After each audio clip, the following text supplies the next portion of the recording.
Marvel vs. Capcom 4 is finally here. Well, kinda. Arc System Works just announced their next tag game after Dragon Ball, and it's going to be a 4v4 Marvel tag game. I mean, Marvel 4, it's kind of right there. Of course, I'm excited and I can't stop thinking about the game's potential roster, but first we need to talk about the basics. Let's go over 5 things Marvel Tokon, dude, I don't know, with these fighting game names. Fighting Souls needs to ensure its success. Number 1 is good netcode. This is a first for any fighting game. It doesn't matter how pretty the game is or how many characters are in the game if the online is awful. Believe it or not, it's pretty important to actually be able to play your fighting game. This is especially going to be tricky for a fast-paced fighter where 8 characters can be on screen at the same time. Guilty Gear Strive has incredible netcode, so my hopes are pretty high for Marvel. The second thing the game needs is a sizable roster. Now, I don't need 40 characters at launch or anything, but I do think this game absolutely needs a roster in its 20s at launch, at the very least. I think 30 to 32 would be my ideal launch roster size, but I'm not sure if that's actually realistic. Tekken 8 managed to do it, but that's a game series that relies a lot on legacy. Huge portions of movesets and animations carry over between games. This is a new IP with completely new designs and movesets. While I would love a roster in its low 30s, I think this game needs to aim for a minimum of 24. That's around what Dragon Ball FighterZ launched with, so I definitely think it's feasible. If this game launches with 16 characters, or God forbid 10 characters, it's cooked.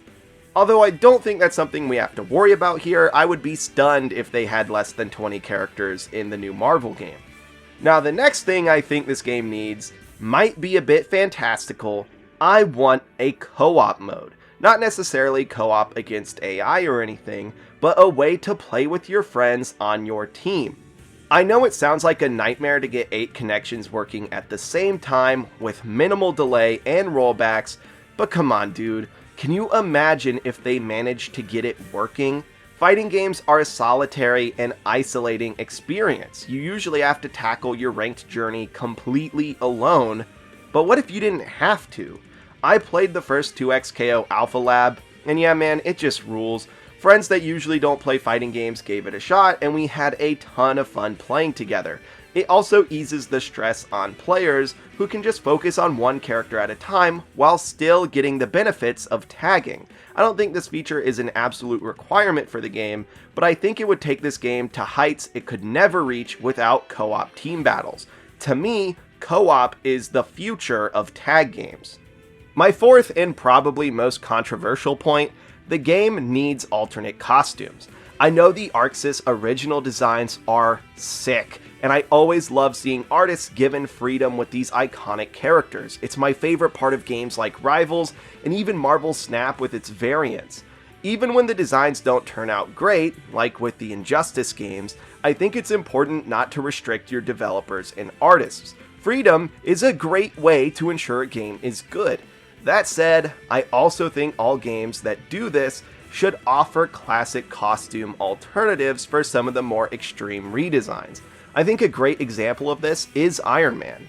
He's going to have the most hit or miss design by far. I've seen people excited beyond belief for Gundam Iron Man, and I've seen people that want to play as Iron Man, not a Gundam. I don't care if they sell the costumes separately as DLC, I think it's important, especially with Fighter Souls being the spiritual successor to Marvel vs. Capcom. The last 2 Marvel vs. Capcom games featured DLC alternate costumes for all of their characters. I don't think this is something ArcSys has ever done before, and it's a lot of work, but I definitely think they should give it a try for this game. I mean, just use the designs for the Avengers statue in the trailer. They're incredible.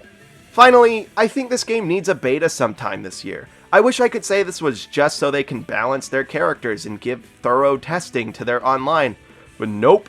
That's great and all, I cannot wait until 2026 to play this game. It's gorgeous, it's everything I've ever wanted from a fighting game. They've already announced some of my all-time favorite Marvel characters like Doom, Star-Lord, and Miss Marvel. I need this game in my veins right now. I need Arxis to beam this game straight into my brain as soon as humanly possible. Of course, I hope they take all the time they need to deliver a finished and polished product, but please do an occasional beta test to ease the pain of this wait.